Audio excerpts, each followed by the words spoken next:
Do you have 2 days to spare?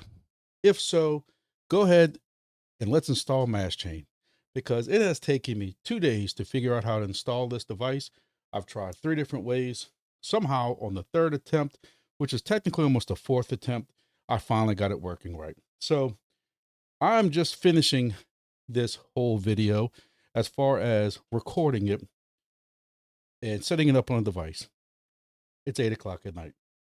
Been working on it half the day today, half of yesterday. So somehow I'm gonna try to figure out how to edit this so I don't confuse the holy living smokes out of y'all. Because honestly, the last final steps I found really weren't that bad. So they need to delete whatever's going on some of these other web pages, but I'm gonna try to record. I'm sure I'm gonna have to cut in, or I'm trying to edit this and record cleaner versions or something because I've confused myself at this point. So let's go ahead and let's go install Mastchain.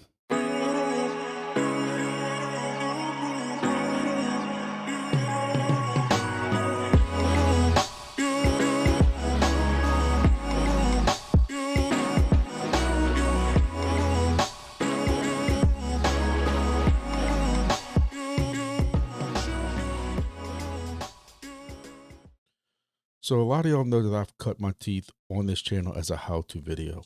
So I enjoy doing kind of how-to videos. I'm gonna tell y'all, I do things a little bit different. I do it my way. I'm not saying it's the right way. I'm just saying it works for me. Somebody will make comments in my video about, oh, if you ran this instead, or you do this instead, or try this instead. Hey, we're always learning. I'm not saying I'm the expert or I know everything that's going on, but if you like these how-to setup videos and stuff like that, if you want to help support the Mastchain project, please hit the like button now. And that like button down there will help this project. If you like this video and want to see some more, make sure you hit that subscribe button from me. I'm trying to get my subscribers back up. Thank you. Welcome back to part 2 of our Mastchain series. If you caught part 1's video, we talked about the Mastchain project, what it's about, and some of the parts that you're going to need for this project. I'm not going to get all into that again because I covered it in the first one. So you need to make sure you have your RTL SDR, and you need to make sure you have some type of device to run it on. In this video, we're going to show you how to take a helium device because I've had a number of people ask. I kind of thought people were doing this already, but some people haven't. I still have several devices still running helium, and each one has a Pi inside of it. And we're going to take this device and swap it from a helium device over to a working Pi so we can run it on Mastchain. You can also take different items, say like a computer. I have a bunch of these old Lenovo's that a buddy who had a business, he's recently swapped to newer Dell. These are Lenovo Tinies, and they have i5. Some have i7 processors in them. Some have 4 gigs of RAM. Some have 8. Some have 12. And what I'm doing is I've been taking the old hard drives out of these, and if they are the old optical drives, I'm ripping them out, putting new solid state drives in them. If they're solid state already, I'm just keeping them in there and rewriting them. And I'm using a USB drive to put, say, Ubuntu or Debian on it. So that's what I have my current station on Mastchain running on, is an old computer like this. And I have a couple of Wingbits devices even running these, and these things run very solid because Ubuntu and Debian is very lightweight, and it doesn't take a lot of resources to run it. So, but for today, another thing I wanted to also touch on is I've also run several Wingbits devices on Lit Potatoes or Sweet Potatoes. There's a slightly different OS, but it's still Raspberry Pi based. But these things run everything that I can throw at it. And even though they're only 2 gigs of RAM, they handle it with no problem. So when I have to do a third Mastchain station, and I think I'm putting in South Louisiana, like deep South Louisiana, close to the Gulf, I'm probably going to run one of these, and I'll show that setup when that time comes also. So currently in Mastchain, you can go ahead and ignore this reward thing because they announced tonight that there was an issue with rewards. So I'm not getting that high of a reward, but I'm doing pretty well on it. And you can see where my current one station is getting. It's got some pretty decent range on it. It's a very high up VHF antenna. Now, there is some VHF skip going on tonight. I'm not going to get in details of what that is, but basically allows VHF signals east to west is where the skip's at tonight, to go a lot farther than what it's normally going. And I have yet, this is the first time as I'm doing this video that I have gotten any ships way up here. Usually my ships end about right here, but and this is the furthest I've gotten. So my current plan right now is my station's right here that's covering this part of the river.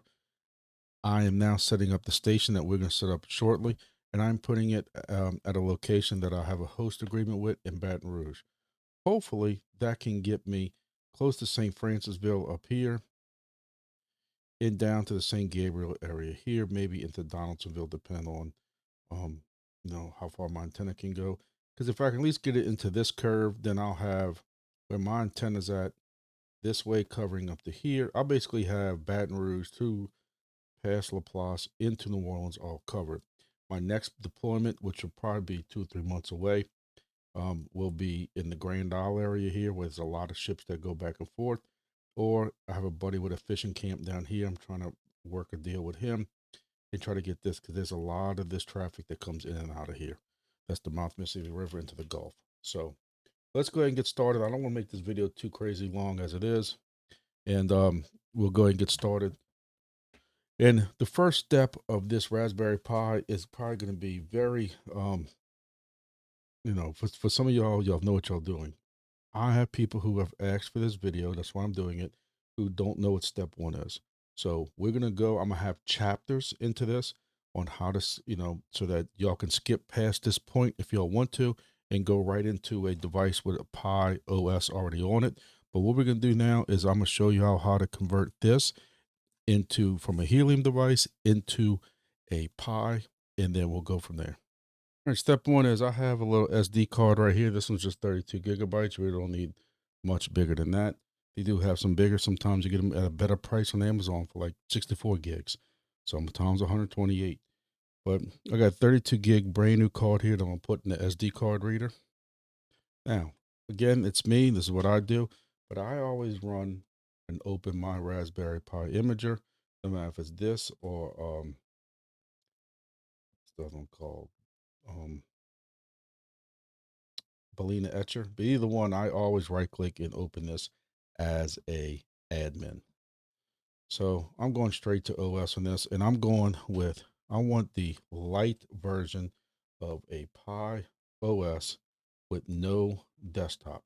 So I'm going to Raspberry Pi OS other, and I'm going to Raspberry Pi OS 64-bit. And I'm clicking on that one, and I'm clicking next. Yes, this is my 32 gig hard drive. It's not showing full 32 gig because it's not formatted, but this is my 32 gig hard drive. I mean, my little 32 gigs SD card. And then I need to enter a host name. So I'm just going to call it Mastchain.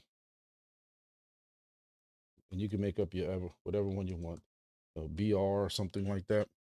And I know what I'm looking at it in a little while. It's not my other Mastchain. It's my Mastchain BR, because this is going to be my Baton Rouge station. I need to pick out capital city, which is something weird that Raspberry Pi started doing in this latest build of version 2.03, which again makes no sense because capital city has nothing to do with me or this build. So, but either way, the capital city of the United States is Washington, D.C. And then I need Chicago. Like I said, they totally messed up this whole stupid thing. I don't know why they got messed with things. All right, here's Chicago. Thought I saw it. America, Chicago. Keyboard layout is US. Hit next. And I'm going to pick a username and a password. This is just your basic username and password. And look, this is something just simple because I use root once I get in here. And I'm going to show you how to get to root so that you can mess with it as a super user and not have to worry about all this. I know some people are against it. Again, that's what I do. I don't care. So I have Mastchain as my username with a basic password, Again, it's not super basic. It's still going to have one capital letter in it, lowercase letters, and it's going to have a symbol, and it's going to have some numbers. So even though this is just a basic username for me, it is going to be a little more difficult to hack. It's not just going to be like the word password or something. And I'm going to hit next. And if I know Wi-Fi, where I'm going, I don't have Wi-Fi, so I don't have to worry about it. But if you have Wi-Fi, you can go ahead and put that in here. Now, in previous OS versions of Raspberry, SSH was turned off. So I'm turning this on. I'm going to see if SSH is automatically enabled. You would think it is, but in the previous builds, even though you enabled it into this, it still wasn't turned on. So we're going to find out together. Yes, I want to use password authentication. So I'm going to hit next. And do I want to enable Raspberry Pi Connect, which is basically a version of Tailscale. I don't use it because I have so many devices using different things. I use Tailscale for everything. It's one of the greatest inventions they've ever made. So I don't want to use Raspberry Pi Connect. I'm hitting next, and it's going to go over, make sure I got everything the right way. And I'm going to hit right. Yes, I understand I'm about to erase everything. It's a blank card. So while this is doing that, what I want you to do is, if you have, like this is a sense cap, and this sense cap has caps still on it, and on one side it doesn't have caps. So apparently I lost one side. So what I'm going to do is, I have exposures to this side. I'm not taking this thing completely out for this. I don't care, but there is still on the inside right here, if you can see it, there is a helium hat. See that little rectangle? This is the helium hat for the helium radio. Some people say take it off so you can save the power. I'm not worried about it. If you're that concerned with it, you take the helium hat off. You got to take all these screws off underneath here, take it off. But when you also lose your helium hat, if I'm not mistaken, you also lose the fan underneath it. Don't want to lose the fan. I'll keep the helium hat on there. I don't care. So I'm going to take this back cover off so that I can get to the SD card. So when you take this back cover off, you can see that there is a SD card right here. I point the opposite way. Sometimes there's a little bit of yellow tape on top of it. You peel that yellow tape off. You might need a little bit of a razor to get that little yellow tape off. And then you just pull straight out the old SD card. Now, if you think you might ever run helium again, all you got to do is take this and put it on the side, put it in the envelope, put it in somewhere that you might hold it.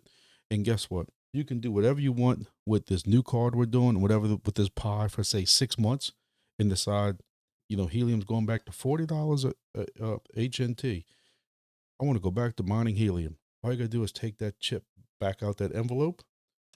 You take your new card out, you stick your new card in, plug it in, and guess what? This thing works like it did before. Very plug and play. So we'll take our SD card and we'll save it on the side. All right, so we're still writing our SD card. It says it's limited by storage device speed.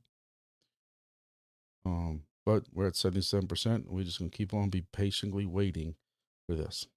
Now again, make sure you have your SD card ready. Make sure you have your power supply for your Pi or whatever you're going to use, whether or not you're going to use PoE or a wall wart or some type of transformer like that. And make sure you have your antenna. Now, I'm going to go over antennas a little bit. I don't really want to show off mine yet, but I actually took a couple of different antennas I had that were VHF, and I put them on an analyzer, SWR analyzer, to see, if they were close to the AIS signal or not, or frequency. And we're going to go over all that in a couple of minutes, but let's go and get this card finished. All right, we had 100%.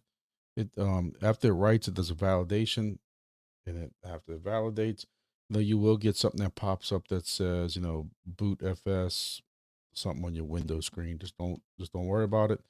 And it's just a basically summary of what everything it did. So I hit finish, and now I'm going to pull out my SD card out of my card reader. And again, I am entering this into SD card with the copper plates down. like this. So as you can see, I got the writing on top of the SD card. And I'm gonna go ahead and I'm plugging this into network. And then I'm plugging it also into power. And I'm go ahead and after that, I'm gonna do a look at LAN search or whatever your favorite IP scanner is. You have to figure out what the IP is of this device so you can SSH into it if the SSH worked correctly. All right, so look, I'll use look at LAN. It's old.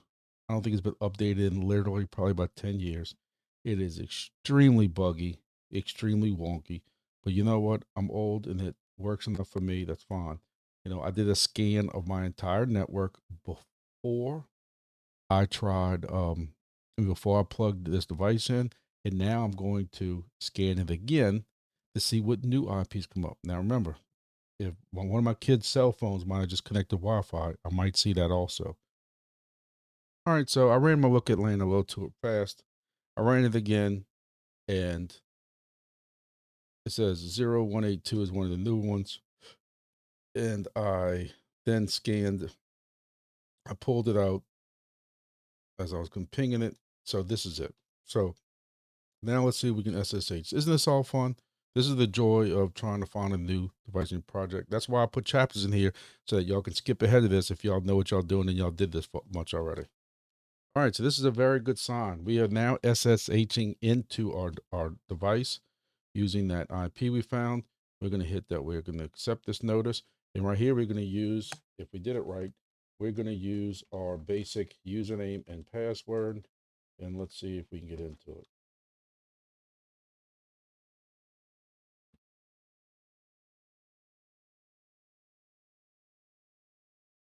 And did I forget the password already?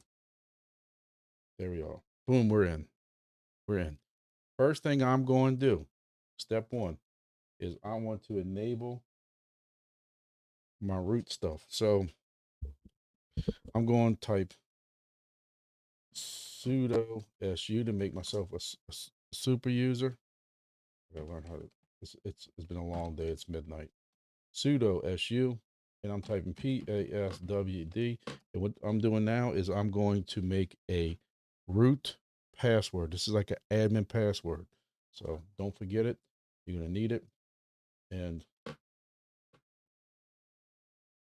you're not gonna see the cursor move as you're doing this.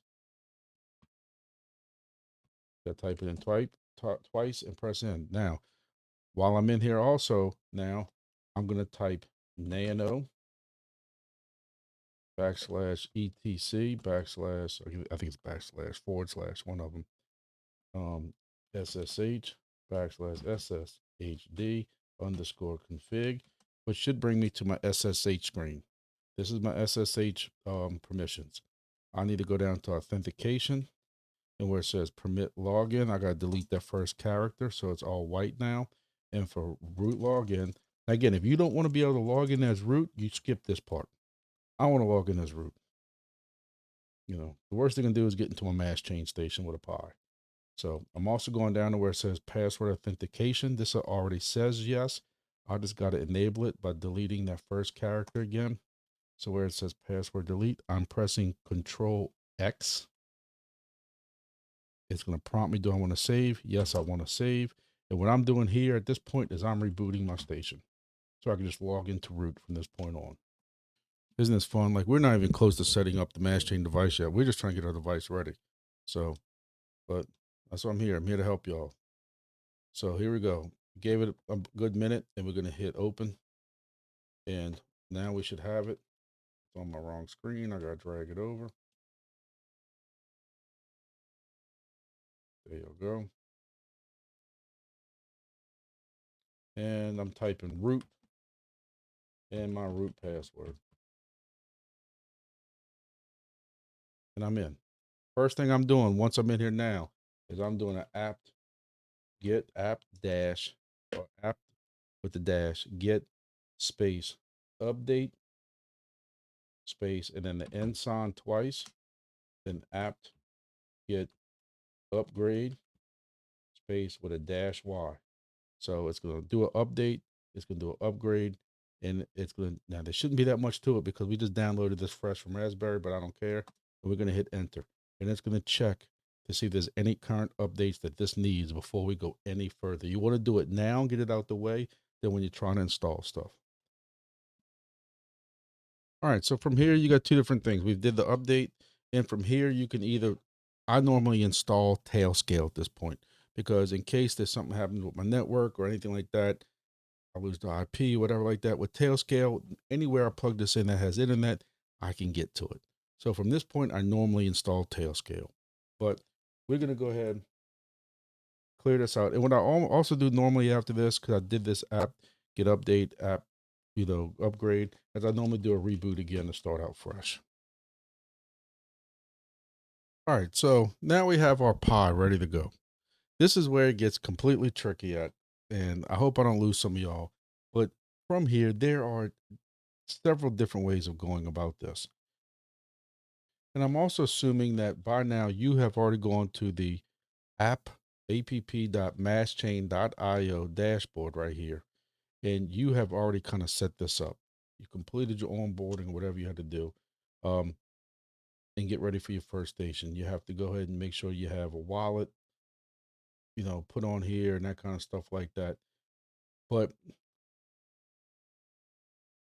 when you go back to the actual Mastchain website, all right, and you go up here to run a node,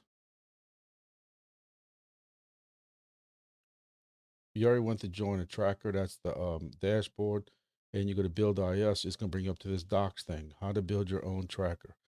All right, like I said, as I'm editing this, I'm jumping in and I'm telling y'all what not to do.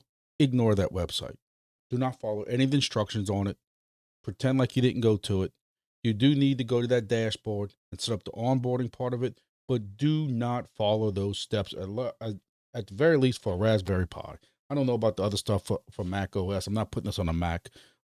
I am going to try to put this on the Windows for my third station just to complete the trifecta, but do not follow any steps in that website.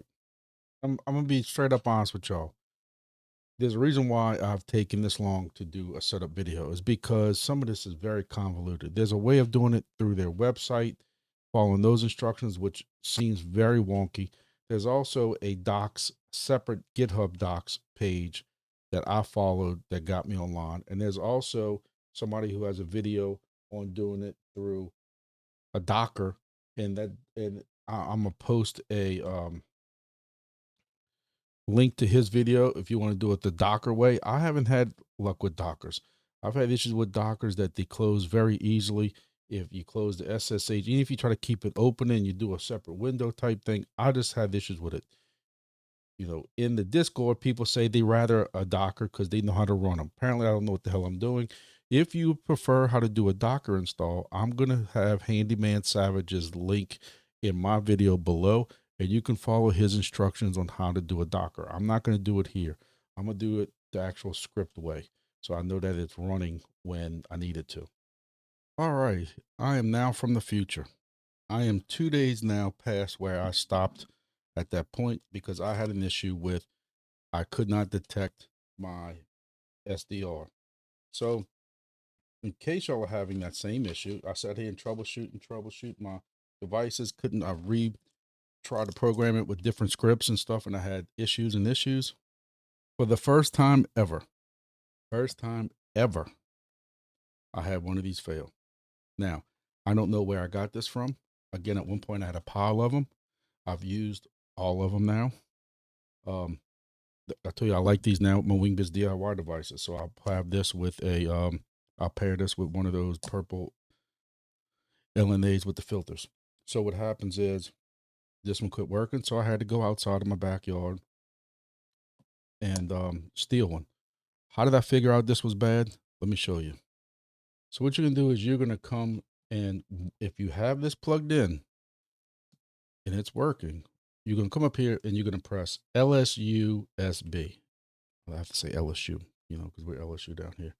It's LSUSB, and hit enter. And you're going to see what is being detected by your device. And in slot number 3 or device number 3, it's showing my SDR. When I had this one plugged in, it's not showing me an SDR. That could be a clue. Let me tell you what's something that's confusing as hell. And you know, I don't know if it's exactly the same or not, but we're here under the Mastchain website, okay, following all these steps. But if you go to your dashboard, there's also all these steps. So basically, you know, I don't know if I should even start this video again. This needs to be cleaned up. Needs to be cleaned up.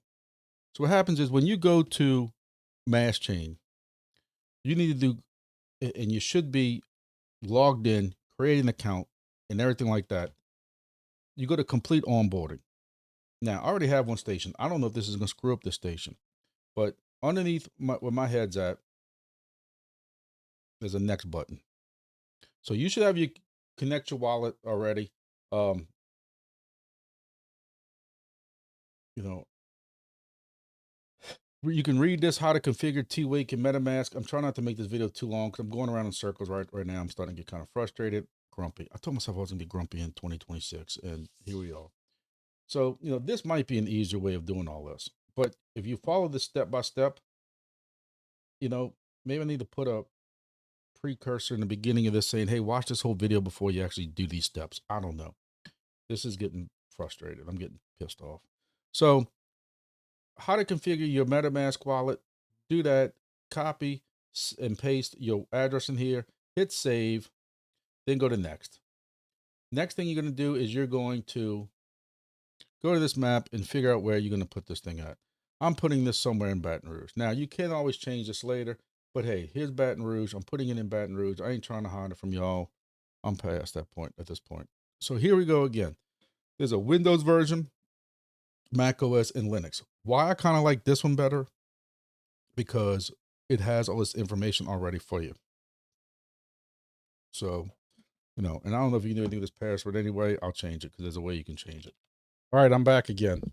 Cutting in again. I told y'all while I'm editing this, I'm deleting a whole bunch of stuff and trying to make this streamlined as much as possible for y'all. Listen, this is not that bad of an install. I will tell you that. I'm pissed off. You know, I'm making other comments, but I don't want nobody to be deferred away from this project or dissuaded from this project because they think it's that hard of an install. This is basically what you're going to do. You get your Pi ready like we've did so far in this video, and then you're coming here and you're just following these steps. You have to do the complete onboarding if this is the first time. So you're going to do the thing with the wallet and everything like that. Then when you have your Pi up, make sure you run an apt update, apt get update, apt get upgrade, whatever like that. You're basically just going to follow these steps. It says it, what you need to do. Do a sudo apt update. Then you're going to run this command right here. When that's done, you then run this command. When that's done, you then run this. And then we're going to pick it up here in the video. This is how I got mine to work. Here we go. You might just want to do it from this. The only thing I didn't run is this AIS catcher -L. This looks kind of interesting. So let's go ahead and throw that up here and see what happens. AIS catcher L. And it says it's found my device. And like I said, and then we also ran AIS catcher V60. And you can see that I have my signals coming in. So we know we have AIS catcher working, right? Okay. So now we have to configure it that this thing is going to work for us. So what we're going to do is we're going to copy. We did this. We know it's working. So now we have to run AIS catcher. After completing installation, make sure to run the software with HTTP output and link to your account. You can do that by running the following command. So we're going to copy this. We're going to paste it. And let's see what happens at this point. So I found it. And I'm guessing this is... At this point, you should see a list of NMEA scrolling through screen. After 60 seconds, you should also see that AIS is sending the data Mastchain completely. This is shown in the AIS catcher with the line HTTP client. Submission successful. I don't see it yet. Does anybody else see it?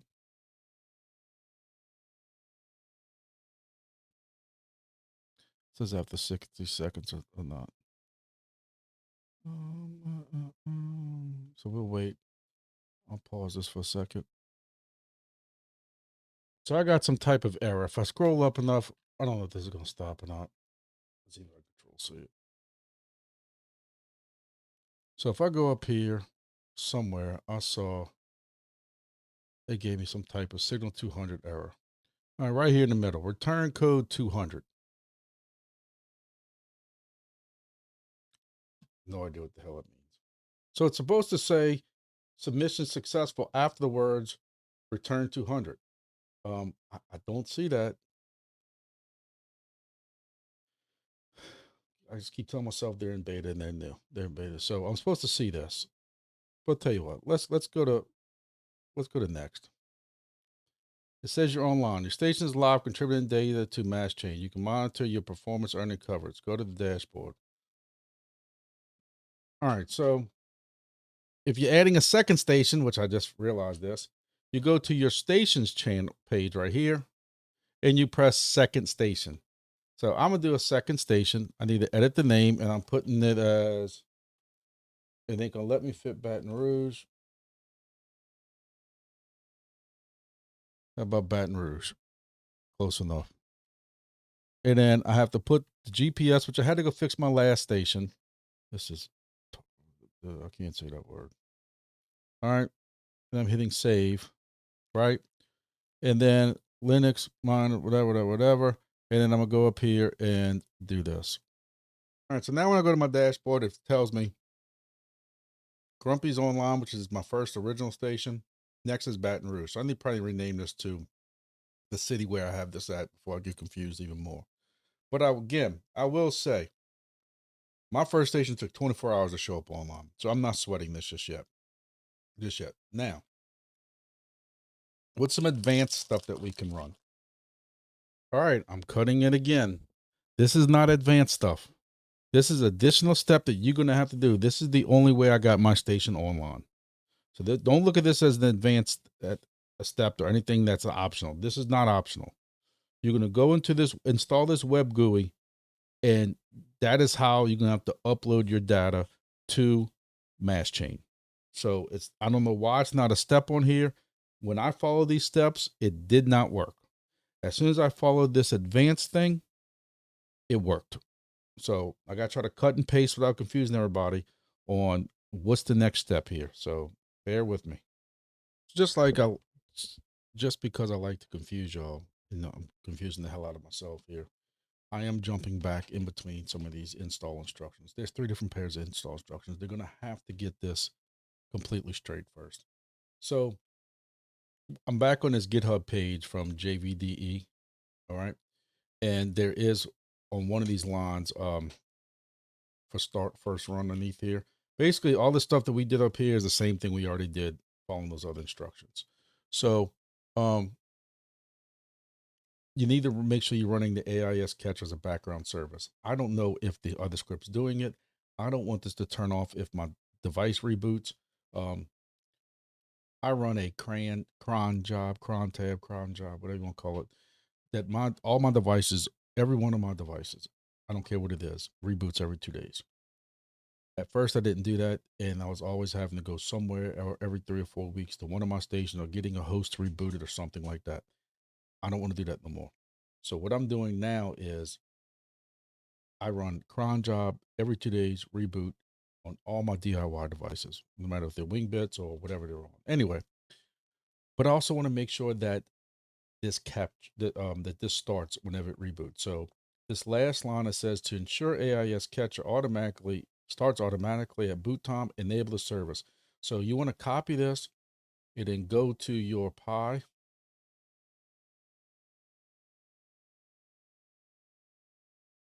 And you want to run it. You just right click and you're going to run it. And then I just did it already. And it's going to give you this line up here. All right. All right, so I'm cutting it again and copying my voice over this.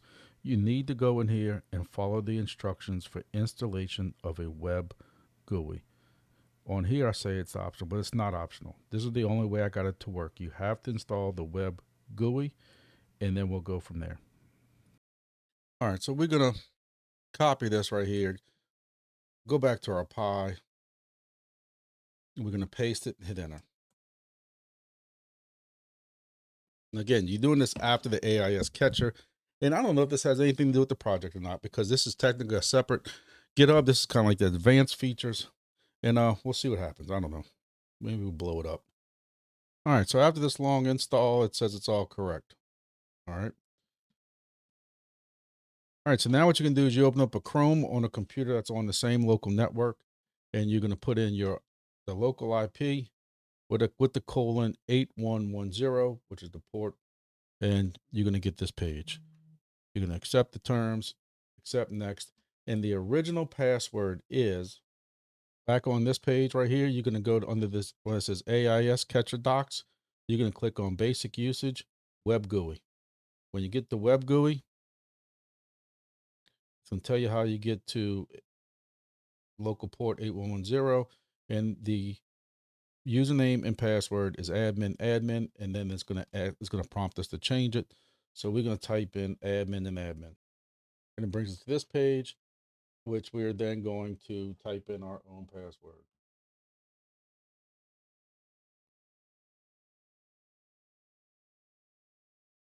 So up here in the top, it asks me to start service. So I hit start service. So whether or not it was running already, I don't know. So these are your controls. And this is basically just like a local control. So I've never gotten this to work before, ever. Even on my other one, this has never worked. It just constantly says refuse to connect. I'm not that worried about it. It just constantly says that.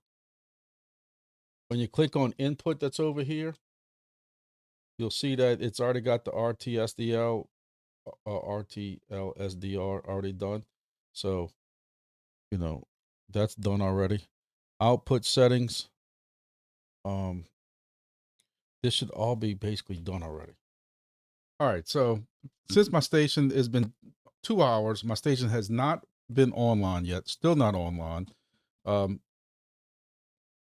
I'm going to go and do an additional step. This is what I did on my other station. Now, again, if you go through the original Mastchain instructions on their website or on the dashboard, it doesn't say anything about doing this.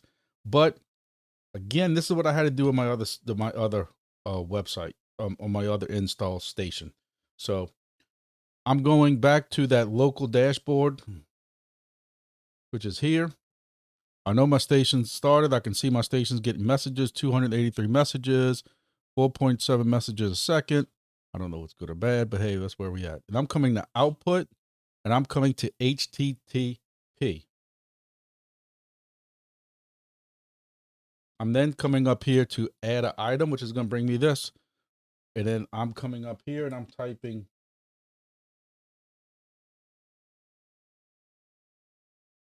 Okay. And now, yeah, I found a previous PM when I was having problems the last time getting it online. They told me to try this. So HTTP output, we opened up another instance, whatever you want to call it. It already had AIS catcher here with 60 interval. And I'm typing this address in here, HTTPS api.mastchain.io/API/upload. Station ID needs to be left blank. And then right here, your user and password is going to be what you got from their dashboard earlier, which is here. I'm going to have to change this password again. But anyway, so it is on this, you go to your station and you scroll down where you had all these different, so right here, when it says, here's the URL. Maybe if I should have looked first. And then this is the username/password. And since y'all just saw it, all I have to do then is come to change token and click that, and it's going to change all that, which I'm not going to do it now because then y'all going to see the new one. So, and then so what I'm doing is basically, I'll show you how I'm just going to do this one is I'm highlighting, left click copy. Then I'm going back to this dashboard right here, credentials, right click and paste. It's in there, and I'm going to click save. Which there is a save button if my head again wasn't in the way. Right here, save. And also, I want you to know I'm not changing any of these options down here. Response was already enabled. Other than that, I'm not doing anything else. Okay, so I rebooted my device and it now says I'm online. Yeah, that wasn't hard at all. It only took me 2 days to make a video.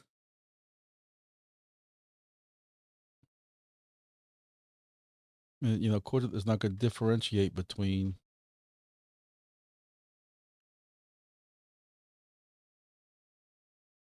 you know, of course, what station I am getting and what station. Um,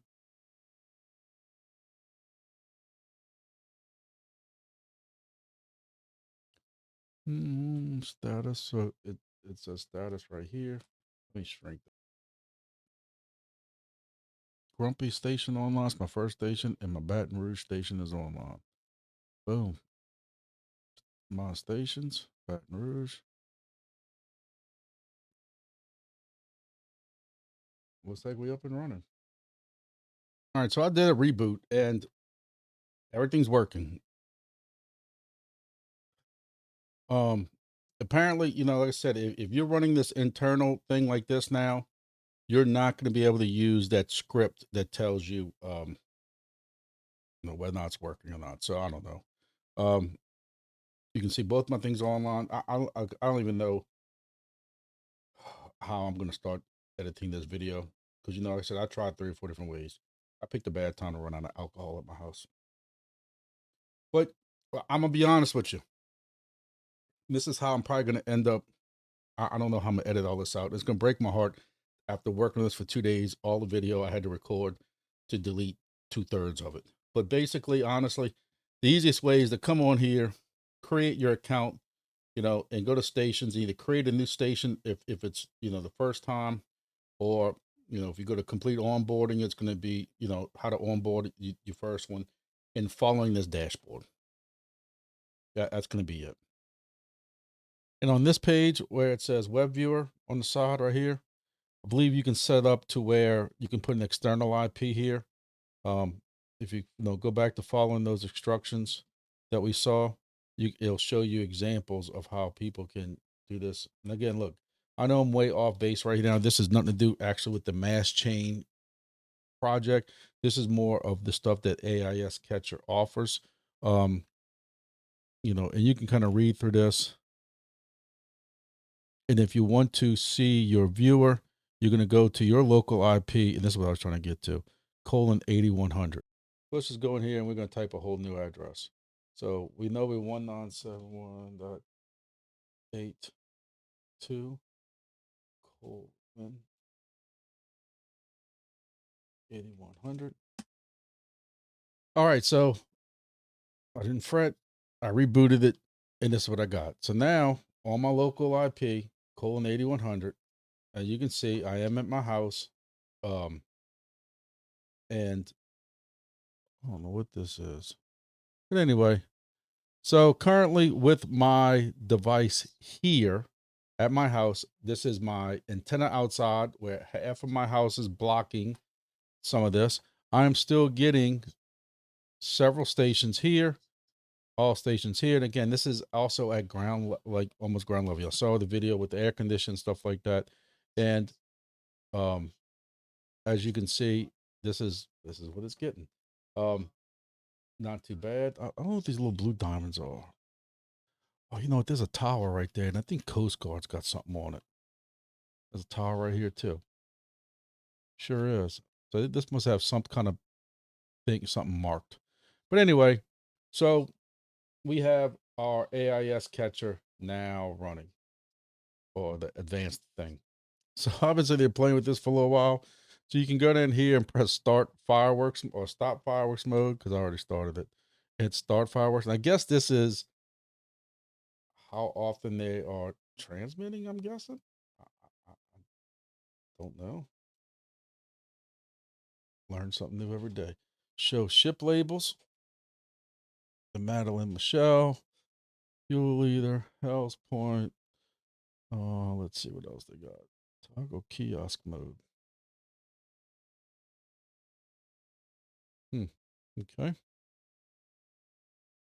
We're gonna hide ship labels. We're gonna stop the fireworks mode. Got hide all tracks because you can see the tracks on where they're going. Hide all tracks. Show icons when fading.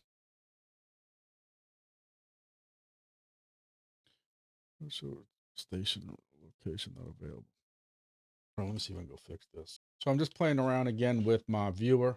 So this is back on my little admin screen of the local viewer. Again, this is my local IP colon 8100, 8110, 8110. This is control is showing that you started. This is my viewer, and my viewer actually works on here now. That's wild.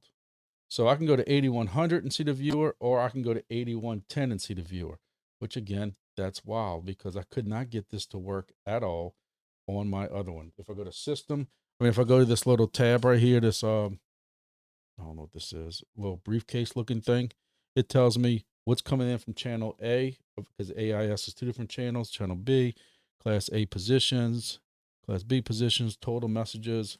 Tell you what, no matter where I put my head at, I'm in a bad place. Previous day, previous hour, previous minute.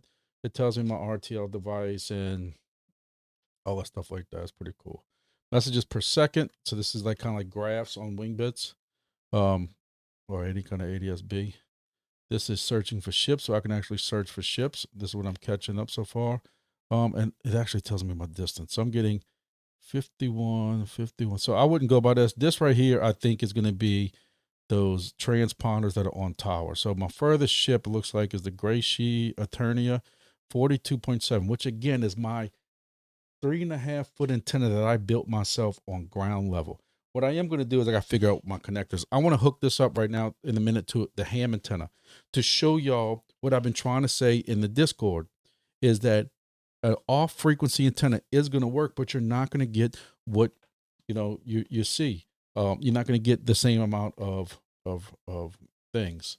This is my raw, I guess my raw data messages, and if it's coming in on channel A or B. This is pretty cool. I could not see this on my previous station, so I'm kind of a little hyped up about this. I like this. I like, look, I can toggle to dark mode. Get out. Shut the front door. All right, so we're going to look at this again. So right now I got 4,423 messages this session with a max distance of 42.7. So this is how many positions I'm getting, how many static positions I'm getting. So I'm trying to find if there's a way I can see what my raw number is right now. Look at my little antenna go. So if this is even right, max distances in the last hour.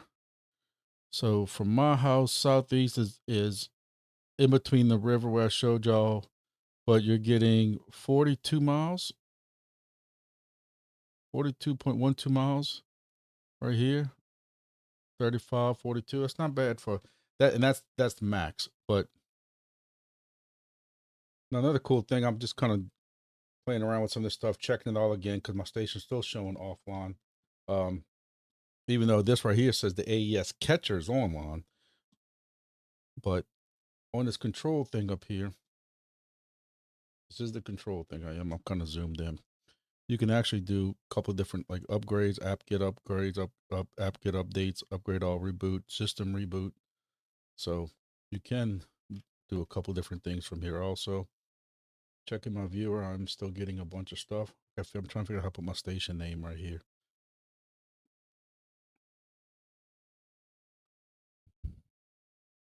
And you can see I'm still getting boats.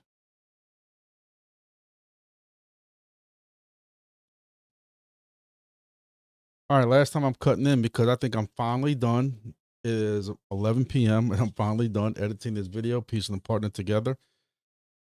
If it confuses you, I'm sorry. Please still leave a like for me because, hey, I tried. I think I think this project has promise, very low cost entry. I don't want to get involved in all that again because I did it in my video, but hey, zero cost entry other than you having to buy an SDR, a Pi if you don't have it, an antenna. I'm gonna tell you, I don't want to make this video way longer than it is. That's why I have chapters. I'm hoping y'all can skip around. Antennas is something that I'm very passionate about. Something that, just because of who I am and what I deal with. And there's so much misinformation out there. They have people, like I said, who I highly respect out there who are just giving out the wrong information. Now, part of me, the greedy side of me says, y'all can go put up whatever antenna y'all want.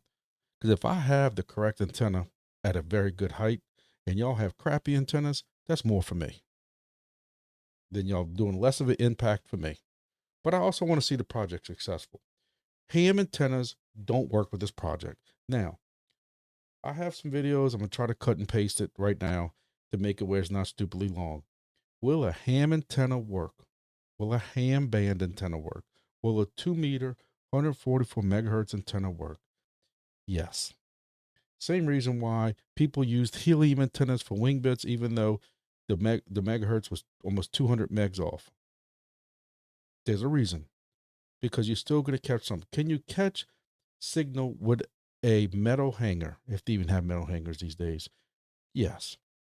Is it going to be the ideal or the maximum benefits, the maximum performance that you can squeeze out of this project? Absolutely not. And that's the difference.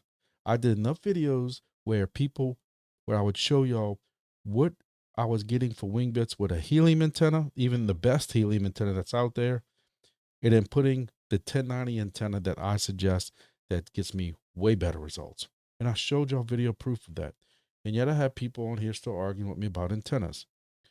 If you're going to buy an antenna, just buy the top of the line Shakespeare at $100 or whatever it is, the 8-foot Shakespeare one, and call it a day. Just call it a day. There's no reason to spend that kind of money on a little bit higher gain but the frequency is off and it's a 144 megahertz antenna. It's not, because there's very steep, SWR curves in them antennas.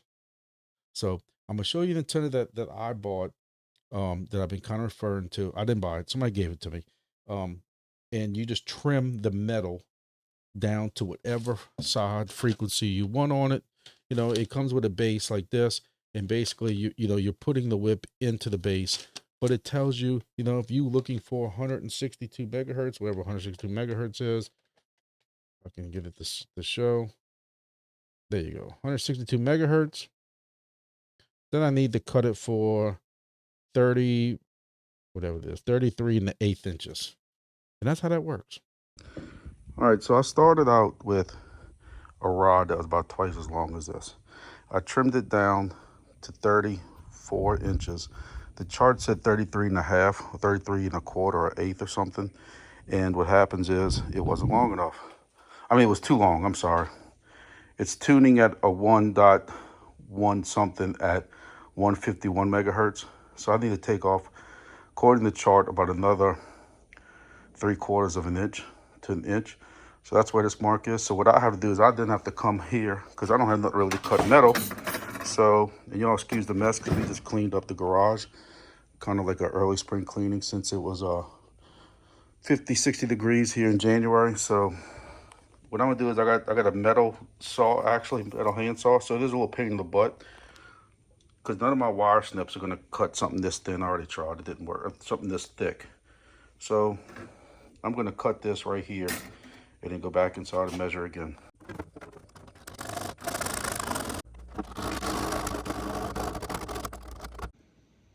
All right, so last time we trimmed it, right before we trimmed this last time, we were at a 1.21 at a 158. That was its lowest peak. Then we were at 138 to 1 at 162, which is still not bad, but I'm a little anal about them things, so I want to try to get it a little bit lower than that. I like to get it below 1.2. So another fun fact is sometimes after you trim it, it's got these little burrs that stick out on the end of it. You can see it kind of right there on the right side. So it will not go into your mount. So in true redneck fashion way, everything will fit if you hammer it just right. So I'm just going to tap the kind of the end of it a little bit. It's a lot easier when you're not holding the camera. All right, so now that we did our hammering, it's so hard to do this while you hold the phone. Fits in with no problem. So let's go ahead. All right, so we have it slid all the way down. It won't go no more. Bottomed out. We're gonna try this one at first. Usually I don't like to bottom out my antennas, but I'm gonna tighten up both these little lug nuts here, or whatever you wanna call them, hex screws, and let's give it a run. So we're at 106.160. But we're actually at 109 at 162. Now, another thing that doesn't help is I have all this feed line coiled. So if I uncoil all this feed line, it'd probably go down just a tad. But still, we were starting at a 4. before I put it on this. I'm sorry, I mean we were at a 4 before I started trimming this down. So again, a 103 at 159.2, and this shows a 111 at 162. I think that's damn good. And I'm not touching it because honestly, I'm not going to saw. It with that little hand saw, it'd be almost impossible to saw that little bit out. This is my sheet that came with the antenna. It's probably very hard to read with this camera. But you can see, this is the range on the left it would be. The center frequency is 162. These are made to be wide band, these antennas. So technically, this thing can tune anywhere between 152 to 172 at this length. I have it at 33 and an eighth. If you add a spring, so it's spring mounted, in case it bends, like if you have it in the vehicle, then you would only trim it at 31 and an eighth. And that's how that works. So this is what I'm starting out with. I built this antenna with it's a tunable antenna. It'll do anything from, like I said, 130 to 170 thing. I am filming this 2 days later, so I do not remember what I put in the previous video, so y'all forgive me. So this is mag mount. The old ham trick is you use an upside down pan or pizza pan to give you a halfway decent ground plane. Yes, there are better out there. Keep your comments to yourself. But and basically what you do is you trim down this antenna, like I was saying, until you get it to the SWR you want. Mine's about a 1 at 1 SWR at 160 whatever, 2 megahertz. Again, forgive me, I don't know what I recorded already because it's 2 days later, and I'm gonna explain all that in a second. But what I can do also is try to get this magnet off this pan, and I can use my whole metal air conditioner as a ground plane. I can try that too. I had to turn up my air conditioning so my family's not gonna be happy. Yes, even though it's January, in South Louisiana, we run our air conditioning. It's about 75, 76 degrees outside right now. It was almost 80 earlier today, Fahrenheit. So this is what I'm gonna use for right now. I'll go up here, I can kind of see that it has vessel count. I guess this dotted line might be the average, maybe. Somewhere about 65 to 70. I had 6 minutes ago, I had 69 vessel count. This is every second right here. So my vessel counts between 6, 7, 8 per second. So try to remember those numbers. Good luck. All right, so let's see if I put my money where my mouth is. So I just went and changed this to the ham antenna. Now, the ham antenna is going to make me look silly because what I'm worried about is my ham antenna at one spot on one end is 40 feet in the air. My homemade antenna is, I knew this was going to happen, is right here next to my air conditioner. Again, in between me and my neighbor's house. So it's getting, oh no, this sure looks like it's going up. Let's take a look at this part.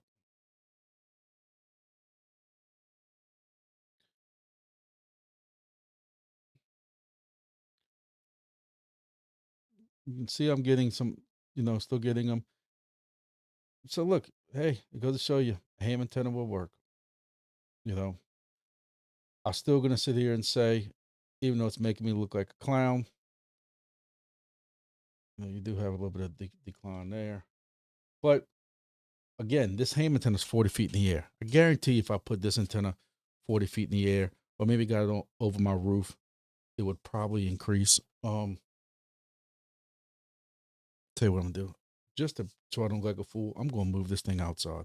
Move my whole device outside. Let's see what happens. All right, so if you saw my other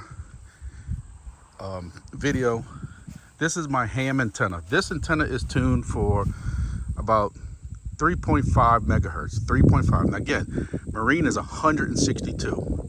This is tuned for 3.5 megahertz up to about 28, maybe 29 megahertz, and it goes up to this tree right here. That's it. It's not even closely tuned at all for VHF. But if you look down, all the way down, you see some houses down there, but in between the houses, there's this green. So that car that just passed by, that car right there is on the river road. So behind that big green levee is the Mississippi River. That's how close we are to get in. That's where the ships are. I told you I live right on the Mississippi River.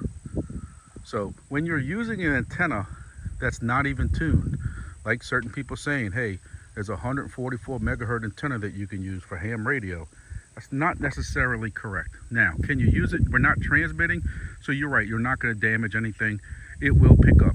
Hence the whole reason I talked about this ham antenna that's hanging from my house that my neighbors and my wife hates, but hey, it is what it is. They'll live.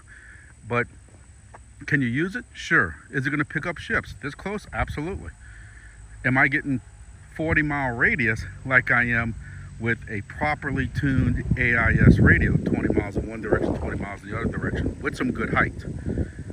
If I put that antenna or that ham antenna at that height, I'm still not going to get the 40-mile radius I'm getting with a properly tuned 161 to 162 megahertz marine antenna. So the antenna I made has been cut down and will tune to the marine band. And let's go inside and try it out. All right, so yes, I lost my hat. It's been about an hour since I started doing this video, or when I was doing this video earlier, when I went outside to change the antenna out. And I feel a little bit redeemed, even though now there's a little bit less ships because it is almost 8 o'clock at night. Before I was doing this, it was about 6:30. I had to start cooking. We're doing crab bisque tonight. Anyway, so I've been cooking that. Had to go run the store and get stuff. But anyway, so I'll let this kind of run for now. So now my homemade marine cut antenna is doing better at, it's about 3 feet off the ground, and it's only a 3-foot antenna. So it's still behind my fence, wooden fence and stuff like that. But hey, I got it from in between the two houses. So it is doing better than what that ham antenna was doing at 40 feet. It was kind of making me look bad, but just take it for my word for it. If you're going to spend money, I don't have any, no disrespect to the YouTuber who is telling people to get this high gain ham antenna that's for 144 megahertz and stuff, because it's supposedly going to work. I have a lot of respect for him. I follow all of his videos. I'm a subscriber to his channel. It seems like me and him are always in some of these new projects, and some of them I find out from him. So there is no,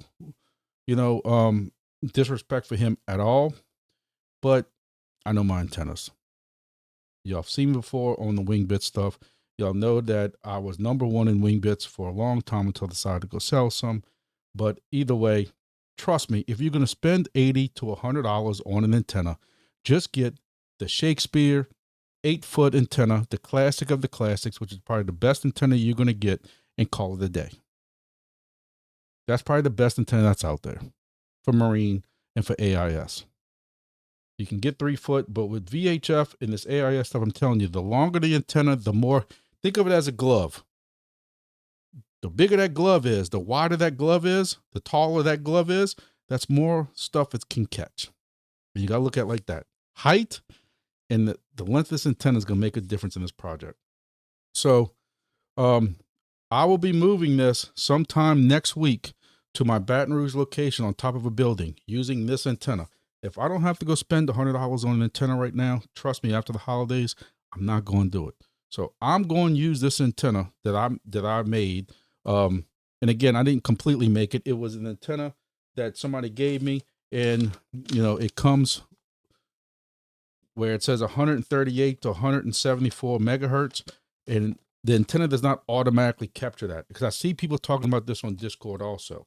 Like, oh, I'm going to use this antenna. This antenna says 138 to 178 megahertz.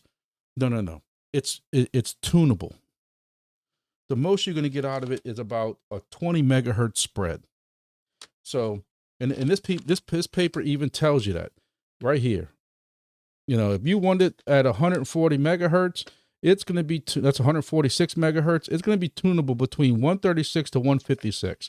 So by me cutting this at 162 megahertz center cut, it will tune anywhere between 152 to 172, but its sweet spot, its lowest SWR, is going to be at 162 megahertz, because that's what I cut it for.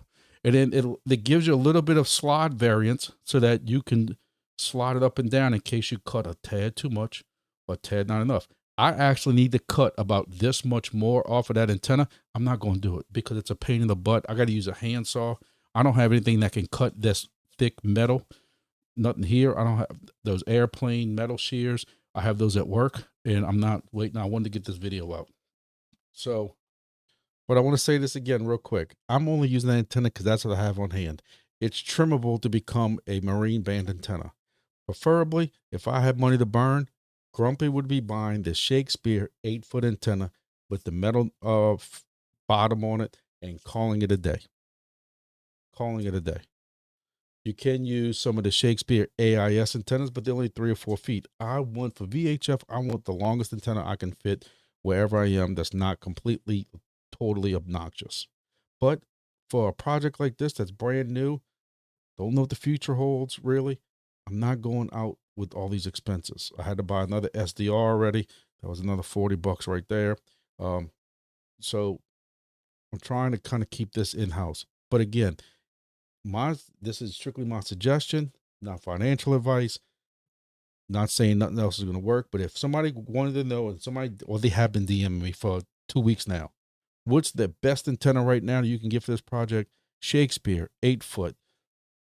Shakespeare 5101 8-foot classic antenna with the metal bottom. This is the best antenna that's out there right now, in my opinion, for marine bands. This is the classic. This is what you go look at. Majority of the fishing boats, center console fishing boats that are out there that we use for fishing and stuff in South Louisiana, this is what we have on it. So if you're going to spend this $100, you spend it on this and not some other antenna because it supposedly has more gain, even though it's 144 megahertz and it might work. Just get this one. Get it over with. Now, what you need to remember is on the bottom, this has a different type of connection. This has a nylon connection. I mean, a screw-on connection. So this is what this is what it looks like.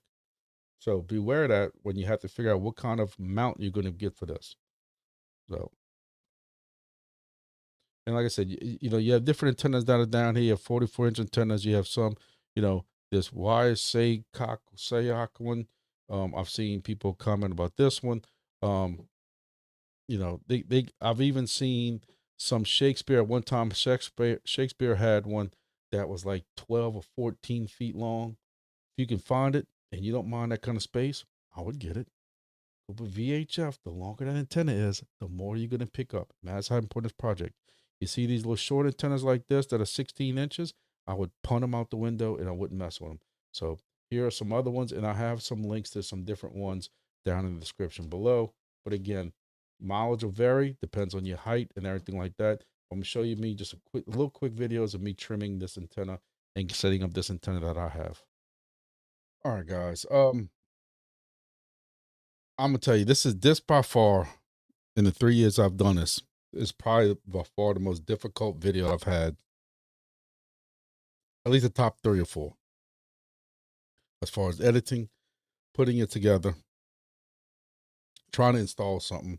Maybe I'm losing my touch on how-to videos, but I mean, you need almost 3 different sets of instructions. Like, this really needs to be cleaned up. For this project to be successful, they're gonna need to clean this up. Or this is also one reason why they're coming out with their own station.